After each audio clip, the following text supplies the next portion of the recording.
चलिए दोस्तों स्टार्ट करते हैं। अगला क्वेश्चन क्या कहता है, लेट्स सी।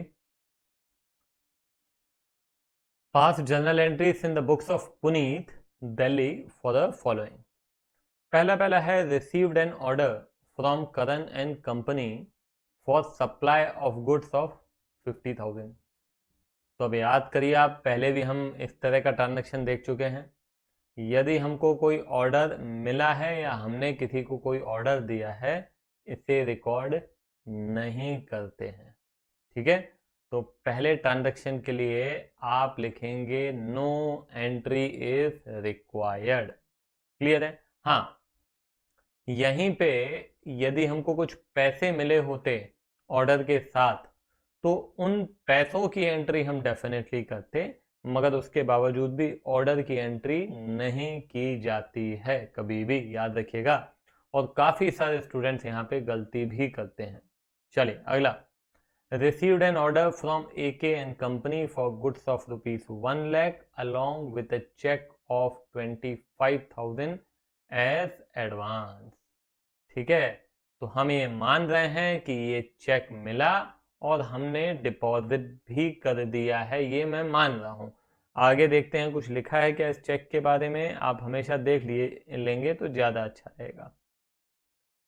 नहीं, कुछ नहीं लिखा है, तो मैं मान रहा हूं कि ये चेक हमको मिला और हमने डिपॉजिट कर दिया।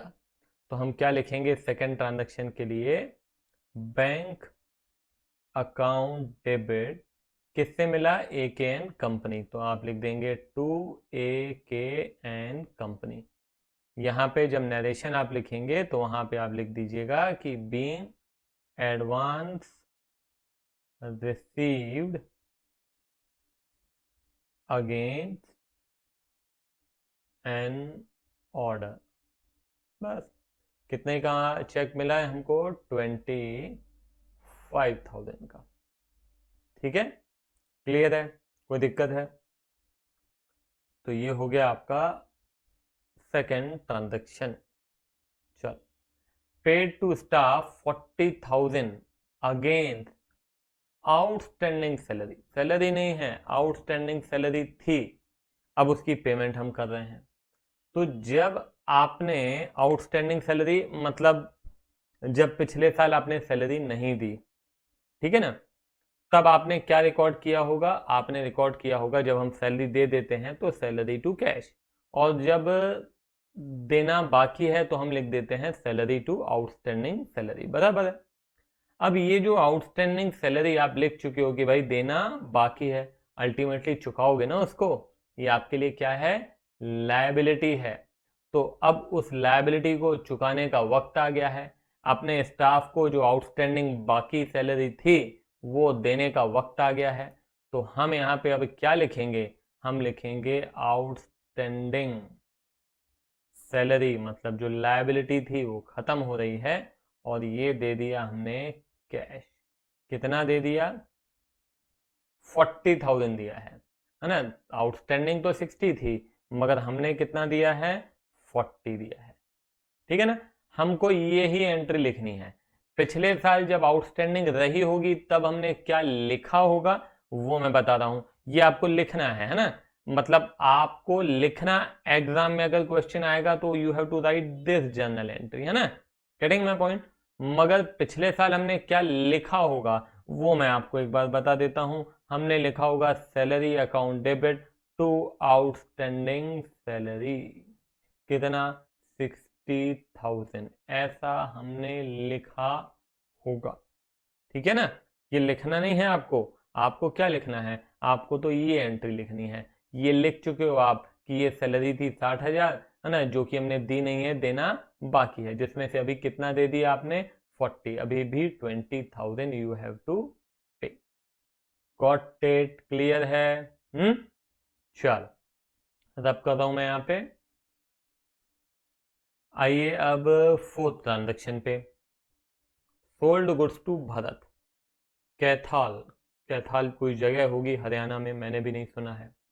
Of ₹10,000 plus IGST 12% out of which 1/5 were return by Bharat being defective. मतलब यहाँ पे एक ही ट्रांजेक्शन में दो दो जर्नल एंट्रीज हैं। एक सेल्स की और दूसरी सेल्स रिटर्न की। तो चलिए देखते हैं, फोर्थ वाला ट्रांजैक्शन है। पहले तो 10,000 प्लस जीएसटी है, तो हम क्या लिखेंगे एंट्री, बोलिए। हम लिखेंगे भरत टू, बोलो क्या, सेल्स टू। आईजीएसटी है तो क्या एंट्री होगी, टू आउटपुट आईजीएसटी। ये टू सेल्स अकाउंट, ये लिख दिया भरत अकाउंट डेबिट। ठीक है। अब सेल्स में अमाउंट कितना, 10,000, इसमें जीएसटी लगेगा 12%। कितना होता है 12%, 1200। तो भरत से कितने पैसे लेने हैं, 11,200। बराबर है, सिंपल है। ठीक है। मगर आगे कहता है out of which 1/5 were return by Bharat. Bharat के पास गुड्स पहुंचे, उसने बोला ये 1/5 तो खराब है। 1/5, 10,000 का 1/5 कितना होता है, 2,000। हाँ या ना, 10,000 का 1/5, ठीक है ना। तो कितना हो जाता है, 2,000। बराबर है। तो ये 2,000 के गुड्स भरत कर रहा है वापस, हमारे पास गुड्स आ रहे हैं। क्या कहते हैं इसको, सेल्स रिटर्न। बराबर है। तो हम क्या करेंगे, सेल्स रिटर्न अकाउंट डेबिट। ये जो आउटपुट आईजीएसटी आपने क्रेडिट किया है, इसको रिवर्स करना पड़ेगा। तो क्या लिखेंगे, बोलो, output IGST account debit to Bharat. बराबर है। अमाउंट यहाँ पे सेल्स रिटर्न में कितना है, ये 2,000 के गुड्स, इस पे आईजीएसटी भी तो लगेगा। कितना, अरे जितना है 12%, 12% ऑफ 2,000 कितना हो जाता है, कीजिए जरा, 240। तो यहाँ पे भरत के अकाउंट में कितना जाएगा, 2240। बराबर है। कोई दिक्कत, कोई दिक्कत नहीं है, बहुत सिंपल है। ठीक। अब यहाँ पे ये हो गया आपका फोर्थ ट्रांजेक्शन, रब कर दूं मैं। चलिए पांचवा, cheque of 20,000 issued by Firoz was dishonoured. Issued by us नहीं है, बाय फिरोज है, मतलब फिरोज ने हमको चेक दिया रहा होगा। अब वो चेक हो जाता है डिसऑनर। डिसऑनर में क्या करते हैं, याद है ना, एंट्री रिवर्स हो जाती है। हम फिरोज का अकाउंट बंद कर चुके होंगे, अब हम फिर से फिरोज का अकाउंट क्या करना पड़ेगा, डेबिट करना पड़ेगा, क्योंकि फिरोज से पैसे लेने हैं। जिससे भी पैसे लेने होते हैं उसका अकाउंट डेबिट कर देते हैं। तो हम लिखेंगे फिरोज अकाउंट डेबिट टू, बोलो क्या, Firoz account debit to bank. ठीक है।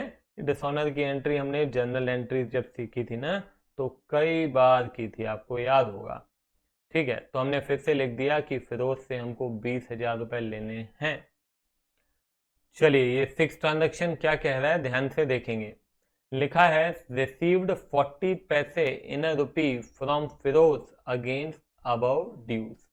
मतलब हम यहाँ पे अब ये मान रहे हैं कि आपको ये जो 20,000 लेना था, इसमें से आपको कितना मिल रहा है, 40 पैसा इन अ रुपी, बस उतना ही मिल रहा है ना। अब यहाँ पे क्लैरिटी नहीं है, मगर मैं यहाँ पे मान रहा हूं कि ये फुल सेटलमेंट में हो रहा है, क्योंकि फुल सेटलमेंट में ही ये शब्द का इस्तेमाल किया जाता है। 40 पैसे इन रुपी, मतलब इतना मिला, बाकी पैसा नहीं मिलेगा। तो 40 पैसा का मतलब होता है 40%। 40% ऑफ व्हाट, 40% ऑफ 20,000। तो कैसे करते हैं, बोलो, 20,000 इंटू 40/100। तो ये कितना हो जाता है, 8,000। तो आपकी एंट्री क्या होगी, बताइए।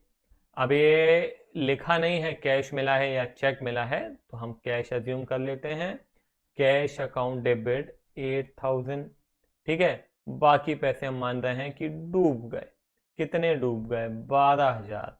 टू, क्या नाम है, फिरोज। ठीक है। कितना है, 20,000। बराबर है। 8,000 मिला, 12,000 डूब गया, फिरोज का अकाउंट हो गया क्लियर। बराबर है। ठीक है। नोट डाउन कीजिए इसको भी फटाफट। हाँ, आगे कहता है received a cheque of 25,000 from Mohan after banking hours. ये क्यों लिखा हुआ है after banking hours? After banking hours इसलिए लिखा है ये बताने के लिए कि इस चेक को आप डिपॉजिट सेम डे नहीं कर सकते हैं, और जब हम सेम डे नहीं कर सकते हैं तो हम क्या एंट्री पास करते हैं? हम लिखते हैं cheque in hand account debit to, क्या नाम है? मोहन। कितने का चेक है? 25,000 का चेक है, राइट? कोई दिक्कत? ठीक है, तो इसको भी मैं यहां पे अब रब कर रहा हूं। Purchase goods from Varun of Chandigarh of 10,000 plus IGST at 12% and sold them to Arun of Shimla Himachal Pradesh at 22,400 including IGST। Again एक ही ट्रांजैक्शन के अंदर दो दो जर्नल एंट्रीज हैं। एक्चुअली ये दो अलग अलग ट्रांजैक्शन हैं, एक ट्रांजैक्शन नहीं है, पहला परचेज का है और दूसरा सेल का है। तो चलिए पहले गुड्स खरीद लेते हैं। किससे खरीदा? वरुण से खरीदा। तो वहां पे वरुण कहाँ का है? चंडीगढ़ का। हम रहते हैं दिल्ली में, चंडीगढ़ से खरीद रहे हैं, तो कौन सा GST लगेगा? IGST। कितना? 12%। तो चलिए खरीद लेते हैं। परचेजेस अकाउंट डेबिट, ठीक है। और यहाँ पे क्या आ जाएगा बोलो? Input IGST account debit to, क्या नाम है? वरुण। वरुण कितने के गुड्स हैं? 10,000 के। इस पे GST लगा 12%, कितना होता है? 1200। ये कितना हो जाएगा? 11,200, बराबर है। ठीक है, दूसरा कहता है कि हमने अरुण को गुड्स बेच दिए। अभी ध्यान देने वाली बात है, very very important. Himachal Pradesh के अरुण को गुड्स बेचे हैं, कह रहा है 22,400 इंक्लूडिंग IGST। ओहो, GST जुड़ा हुआ है इस 22,400 में। अब क्या करें? अरे भाई बड़ा सिंपल है, इक्वेशन बनाओ। वो अमाउंट जिस पे हम बेच रहे हैं, हम सेल प्राइस ले लेते हैं X, और इसी पे तो GST जोड़ा जाएगा 12%, हाँ या ना? तो मैं क्या लिख सकता हूं? X में GST जोड़ देते हैं X का ही 12%, बराबर है। ये आपका सेल प्राइस है, ये आपका GST है, हाँ? और वो मिला के हो जाता है 22,400। तो ये मैंने ले लिया X, ये ले लिया X का 12%, ये हो गया 22,400। अब इसकी वर्किंग आप कर लो तो ये हो जाएगा 100x plus 12x upon 100 is equal to 22,400। ठीक है, ये क्या हो जाएगा? 112x upon 100 is equal to 22,400। x is equal to 22,400 into ये जाके 100 से मल्टीप्लाई होगा और ये जाके डिवाइड होगा, बराबर है। अब क्या आ जाएगा? x देख लो आप, x is equal to, divide करते हैं इसको हम, ये हो जाएगा 22,400 इंटू 100 डिवाइडेड बाय 112। तो ये आ जाता है 20,000। कितना आ जाता है? 20,000। आई बात समझ में? तो अभी क्या करना है, देखो, आप बेच रहे हैं अरुण को, तो हमने एंट्री की अरुण अकाउंट डेबिट, ठीक है, टू, बोलो, सेल्स टू आउटपुट, क्या? IGST, ठीक है। तो सेल्स में अमाउंट आ जाएगा 20,000 और उस पर GST कितना लगा? ये 2,400 रुपये बाकी है ना। ये 20,000 के गुड्स थे, उस पर 12% जोड़ा, करके देख लो। 20,000, देखो ये आपका सेल प्राइस था, इस पे जोड़ा 12%, 12% होता है 2,400, मिलाएंगे तो कितना आ जाएगा? 22,400, ठीक है। तो यहाँ पे मैं लिख देता हूँ 2,400, ये हो जाता है 22,400। क्लियर है ये बात? ठीक है, इंपॉर्टेंट है बेटा, ये आप जरूर करके देखिए, खुद से इक्वेशन बनाइए, क्वेश्चन सॉल्व कीजिए, हैं? Very very important. ठीक है, रब करूं मैं यहाँ पे। चल, अरुण रिटर्न गुड्स इंक्लूडिंग, अच्छा अभी देखो ये IGST which was return to Varun. Wow, क्या तो ट्रांजैक्शन है, अमेजिंग, बहुत अच्छा ट्रांजैक्शन है। देखो क्या हुआ, पहले तो आप समझो, क्या समझो, देखो ये 10,000 के गुड्स थे, आपने खरीदे वरुण से। देखो 10,000 के गुड्स थे, वरुण से खरीदे हमने, ठीक है, और फिर इसे हमने 20,000 में बेच दिए, हाँ या ना। अभी अभी तो बताया 22,400 इंक्लूडिंग GST है, GST हटाया तो कितना आया, 20,000। तो आपने 10,000 के गुड्स खरीदे प्लस GST, और 20,000 प्लस GST में बेच दिए। मतलब ये 10,000 प्लस 1,200, मतलब हो जाता है 11,200 में खरीदा, और ये बेच दिया 22,400 में। ये इतने के गुड्स इतने में बेच दिए थे, हाँ या ना। अभी क्या हो रहा है, अरुण ने 6,720 रुपए इंक्लूडिंग IGST वापस कर दिया। तो अगेन आपको मालूम नहीं है कि इसमें से कितना सेल्स रिटर्न है और कितना GST है, फाइन करना पड़ेगा कि नहीं, बिल्कुल करना पड़ेगा। तो अगेन सेल्स रिटर्न, ठीक है, plus GST is equal to 6720। ये मैं x ले लेता हूं, तो x प्लस x का 12% इज इक्वल टू 6720। अगेन पूरा प्रोसेस सेम हो जाएगा, ये हो जाएगा 100x प्लस 12x, है ना, अपॉन 100 था, मैं सीधे सीधे शॉर्टकट में 6720 इंटू 100 कर देता हूं। x is equal to 6720 into 100 upon 112, ठीक है ना।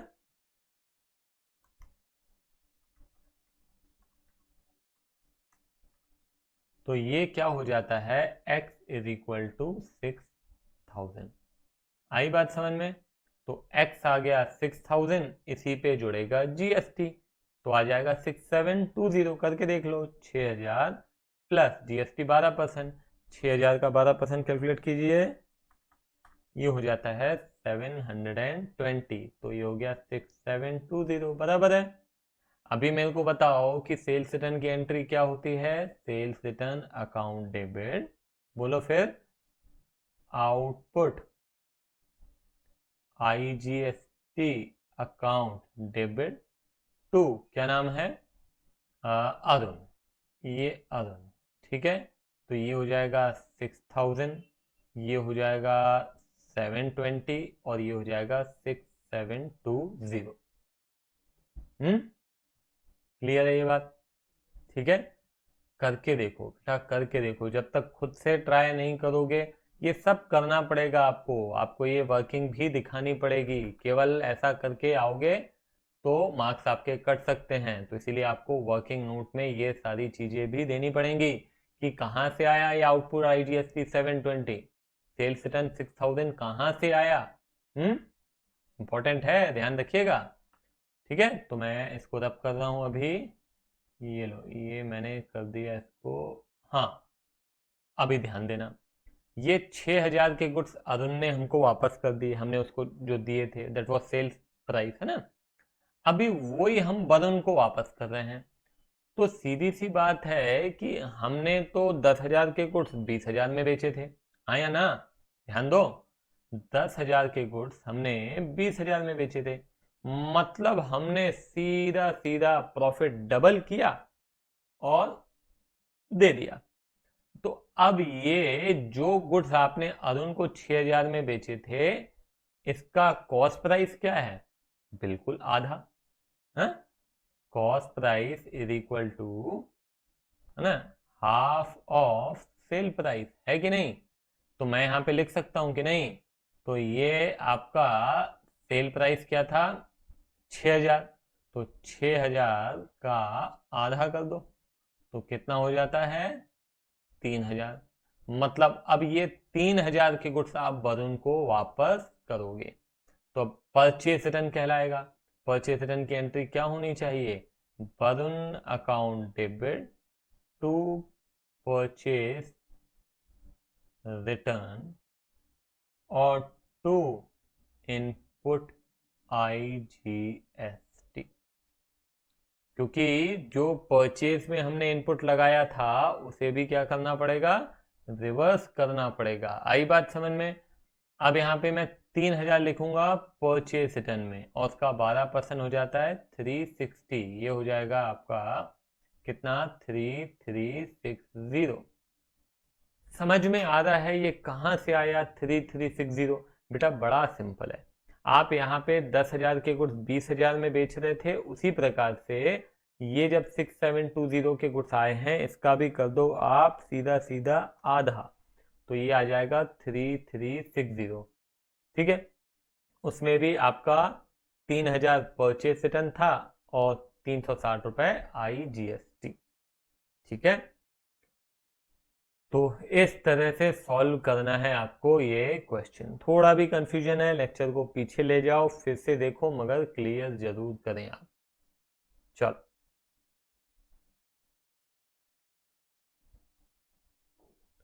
हाँ, आगे कहता है Puneet purchase 10 TV sets of 20,000 per set and paid IGST at 12%। Okay, फिर कहता है कि ये सारे सेट्स हमने 25,000 प्लस CGST एंड SGST में बेच दिए। ओके, तो हमारा ये शायद टीवी का ही बिजनेस होगा। ऑब्वियस सी बात है, कौन ऐसे 10 टीवी सेट खरीदता है और फिर बेचता है? तो मैं इसे ऑब्वियस सी बात है परचेज ही अज्यूम करूंगा।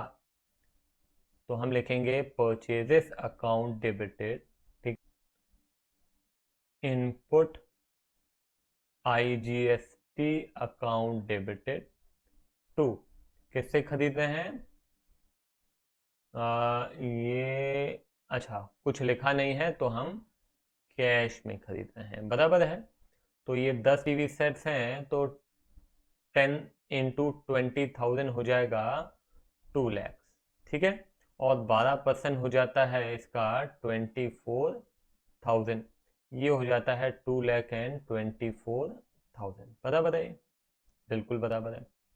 अभी क्या करना है, इन्हीं टीवी सेट्स को हमने 25,000 प्लस GST में बेच दिया, तो एंट्री क्या हो जाएगी? Cash account debit.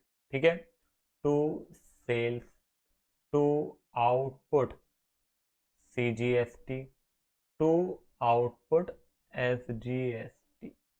ठीक है, 25,000 इंटू 10 कितना हो जाता है? 2,50,000।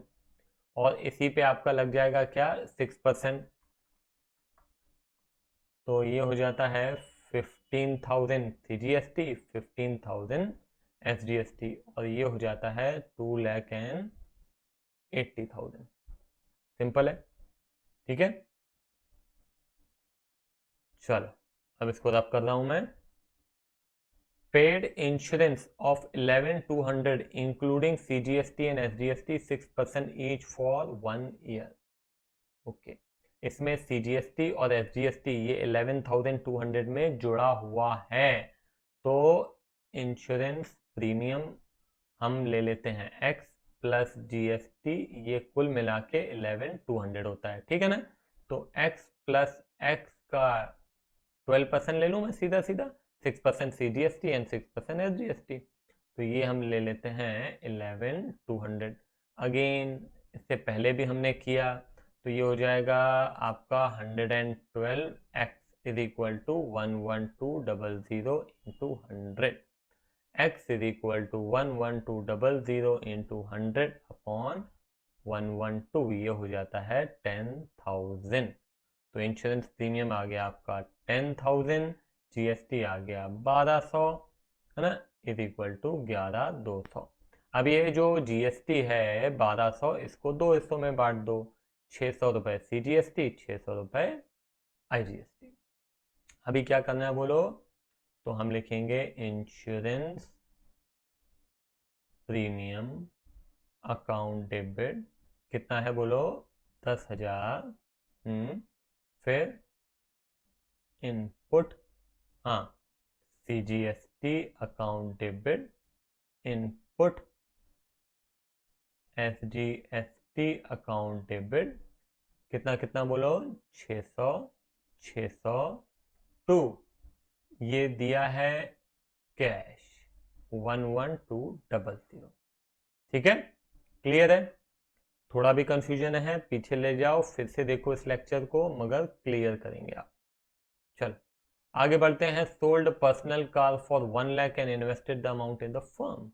व्यक्तिगत कार बेची, हमको कोई लेना देना नहीं है। उसने जो व्यक्तिगत कार बेची उसका हम क्या करेंगे, हमें क्या लेना देना। हमें इतना मालूम है कि वो 1 लाख रुपए हमारे पास ला रहा है, बस हम लिखेंगे cash account debit to capital.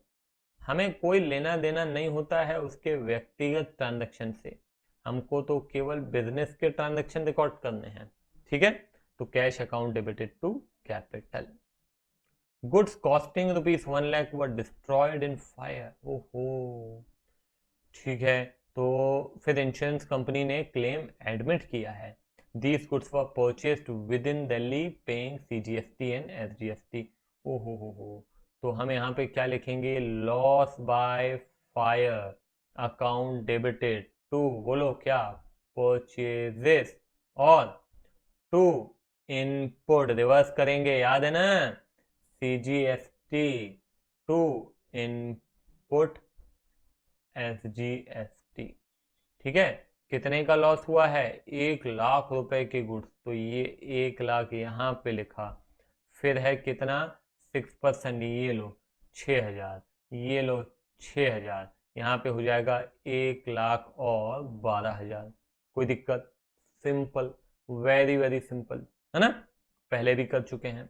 अब इंश्योरेंस कंपनी ने क्लेम कर लिया एडमिट। ओहो, एडमिट मतलब उन्होंने बोला हाँ चलो देंगे हम आपको, है ना, 75,000 रुपए, 75,000 हम आपको देंगे। दिए नहीं है, देंगे और दिए हैं में फर्क होता है। तो जब वो बोल रहे हैं देंगे तो हमें उनसे पैसे लेने हैं, तो हम लिखेंगे इंश्योरेंस कंपनी अकाउंट डेबिट, उनसे लेना है। किस बात का, अरे इंश्योरेंस क्लेम का। ध्यान रखना, ये एंट्री को करने के मल्टीपल वेज होते हैं, परेशान मत होना। हो सकता है कि स्कूल टीचर अलग मेथड से बताए, लॉजिक सेम होना चाहिए।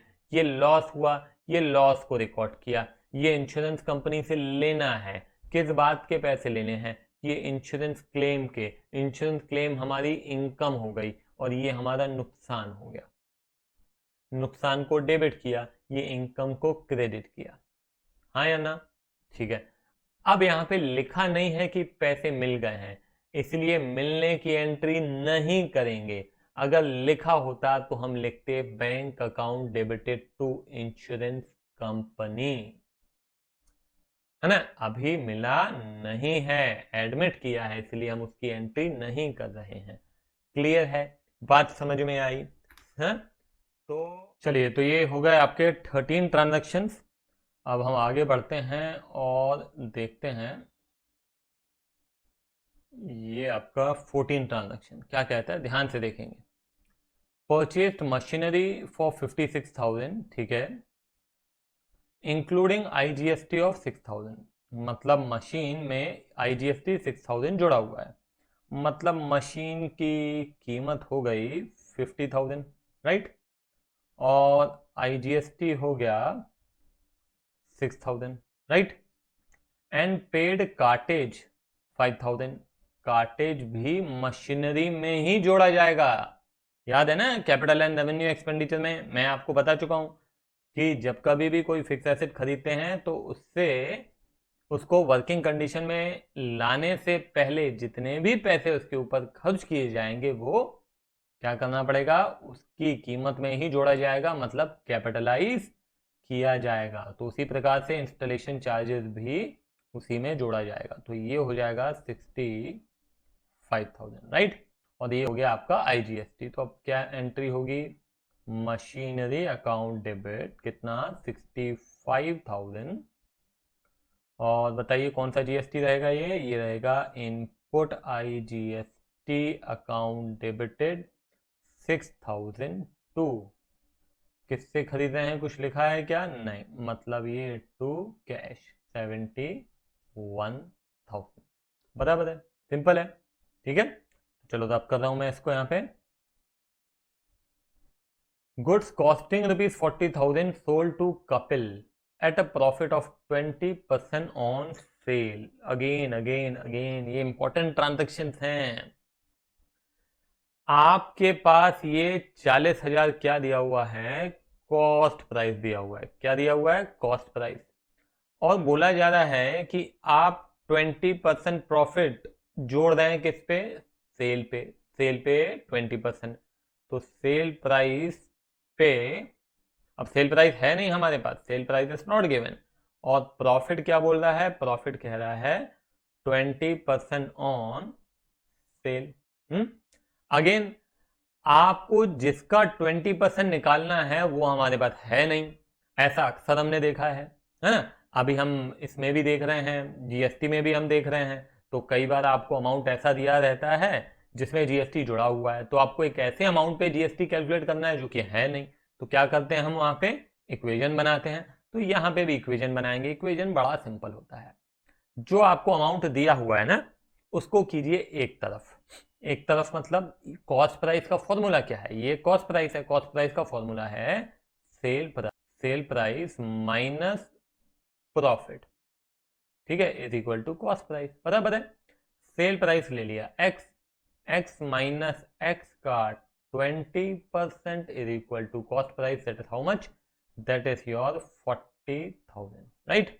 अभी क्या करना है, ये 100x minus 20x upon 100 is equal to 40,000 होगा, तो 40,000 इधर आके मल्टीप्लाई हो जाएगा, राइट। तो 80x is equal to 40,000 into 100, x is equal to 40,000 into 100 by 80।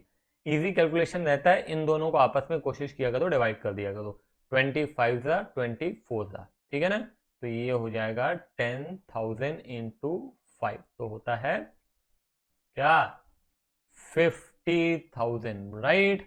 तो 50,000 क्या है, आज सेल प्राइस आ गया भाई, ठीक है। अभी सेल प्राइस आपको मिल गया, अभी क्या करना है, लेस 10% ट्रेड डिस्काउंट, ओके। सो ये आपका लिस्ट प्राइस है, दैट इज 50,000, है ना। अब इसमें आप 10% घटा दो, तो ये ट्रेड डिस्काउंट घटा दिया, ये ट्रेड डिस्काउंट, अमाउंट कितना आ गया, 45,000, राइट। आगे क्या कहता है, चलो देखते हैं, GST 6% each and received a cheque under 2% cash discount. Process याद है ना, पहले ट्रेड डिस्काउंट, फिर कैश डिस्काउंट, फिर जीएसटी जोड़ना है। तो चलिए यहाँ पे अब सीडी पहले घटा देते हैं, 2% हो जाता है 900, तो अमाउंट हो जाएगा 44,100, राइट, ठीक है। तो आपका ये जो अमाउंट है ना ट्रेड डिस्काउंट के बाद, ये आपका सेल में आता है, बराबर है, जर्नल एंट्री में जब हम सेल रिकॉर्ड करेंगे। और ये 44,100 पे ही आप क्या लगाएंगे, जीएसटी लगाएंगे। तो चलिए जीएसटी लगाते हैं हम, 44,100 इंटू 6% हो जाता है 44,100 इंटू 6%, ये होता है 2646, 2646, राइट, और प्लस 2646 और 44,100, तो ये हो जाता है 49,392। अभी क्या करना है ये हो गया आपका सीजीएसटी, ये हो गया एसजीएसटी, ठीक है, और ये आप कैश लेंगे, कैश या चेक व्हाटएवर, क्या है, चेक है। तो अभी यहाँ पे मैं लिखता हूँ, ध्यान देना, कलर चेंज कर देता हूँ मैं यहाँ पे, तो बैंक अकाउंट डेबिट, ठीक है, डिस्काउंट दे रहे हैं आप यहाँ पे, तो हम यहाँ पे लिखेंगे डिस्काउंट अलाउड अकाउंट डेबिट, ठीक है। टू, बोलो, सेल्स, टू आउटपुट क्या, सीजीएसटी, टू आउटपुट एसजीएसटी, कोई दिक्कत। अभी बैंक अकाउंट डेबिट में क्या आएगा, बैंक अकाउंट डेबिट में ये 49392, ये आ गया आपका डिस्काउंट कितना 900, सेल्स में कितना अमाउंट जाएगा बोलो, सेल्स में जाएगा 45,000, यहाँ पे 2646, यहाँ पे 2646, दोनों तरफ का टोटल करके देखिए, सही आ रहा है तो ठीक है, नहीं तो गलत है। प्लस 900, इसका टोटल आ रहा है 50292, ठीक है। और इस तरफ का टोटल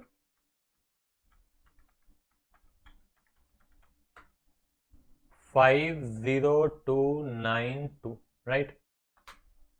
समझ में आ गया? कोई दिक्कत? मगर बस मैं बार बार कह रहा हूं, थोड़ी सी प्रैक्टिस जरूर कीजिए आप। रब कर रहा हूं मैं यहाँ पे। हाँ, purchased machinery from new machinery house for 50,000 and paid it by bank draft from bank। Bank draft या फिर इसको कहते हैं डिमांड ड्राफ्ट। डिमांड ड्राफ्ट क्या होता है कि हम कई बार, जैसे आप मान लीजिए किसी कॉलेज में एडमिशन लेने जा रहे हैं, ठीक है, तो वहां पे चेक एक्सेप्ट नहीं करते हैं। चेक एक्सेप्ट नहीं करते हैं क्योंकि चेक डिसऑनर हो जाता है। आपने चेक दे तो दिया, आपके अब अकाउंट में पैसे हैं नहीं हैं, चेक डिसऑनर हो जाएगा। तो उससे बचने के लिए काफ़ी कॉलेजेस क्या करते हैं कि कहते हैं कि आप डिमांड ड्राफ्ट बना के दीजिए। तो डिमांड ड्राफ्ट कैसे बनता है? आप बैंक जाएंगे और कहेंगे आप मेरे को इस नाम से डिमांड ड्राफ्ट बनाना है। जैसे आप चेक बनाते हैं वैसे ही बैंक डिमांड ड्राफ्ट बनाता है। फर्क इतना है कि चेक हम बनाते हैं, डिमांड ड्राफ्ट बैंक बनाता है। फर्क ये है कि बैंक तभी बनाएगा जब आपके खाते में पैसे होंगे, आपके अकाउंट में पैसे होंगे। आपके अकाउंट में से वो पैसे कम करके और उतने का डिमांड ड्राफ्ट बना देते हैं। तो वहां पे डिसऑनर होने की समस्या खत्म हो जाती है। Getting my point? तो बस वही है यहाँ पे। तो ये डिमांड ड्राफ्ट के बैंक क्या करता है, आपसे कोई ना कोई चार्जेस लेता है, मुफ्त में नहीं करेगा, ऑब्वियस सी बात है। Bank charge CGST and SGST at 6% each on bank charges. Okay, ठीक है। अब यहाँ पे जो मशीनरी है, उस मशीनरी के बारे में बताया नहीं है हालांकि, कि इसके ऊपर कोई चार्जेस हैं या नहीं है। फिर पढ़ लेते हैं। Purchase machinery from new machinery out for 50,000 and paid it by draft from bank. Bank paid bank charges rupees paid bank charges rupees 500। Bank charge CGST and SGST at 6% each on bank charges. तो machinery पे कोई GST की बात यहाँ पे नहीं की गई है, तो हम इसको छोड़ देते हैं, मशीनरी पे नहीं लगाते हैं। हम सीधा सीधा लिखते हैं मशीनरी अकाउंट डेबिटेड। ध्यान देना, कितना? 50,000। और बैंक चार्जेस अकाउंट डेबिटेड कितना है? 500। और फिर हम यहाँ पे लिखते हैं input CGST account debited, input SGST account debited to. पैसे कहाँ से जा रहे हैं? बैंक से जा रहे हैं, तो टू बैंक। मशीनरी पे कोई GST की चर्चा नहीं की है तो हम उसको छोड़ देते हैं। और यहाँ पे हम क्या करेंगे, ये जो GST अपना बैंक चार्जेस हैं, इस पे हम 6% चार्ज कर लेते हैं। तो 6 5 30, तो 30 रुपीज़ ये, 30 रुपीज़ ये, और यहाँ पे हो जाएगा 50,000 प्लस 500 प्लस 30 प्लस 30। तो बेटा ये हो जाता है 5560। आई बात समझ में? क्लियर है? तो इस तरह से हम ये सॉल्व करेंगे। चलो, तो यहीं पे ख़त्म करता हूँ। आप कोशिश कीजिए, सारे के सारे ट्रांजैक्शन खुद से ट्राई कीजिए। हम फिर मिलते हैं अगले लेक्चर में, अगले क्वेश्चन में।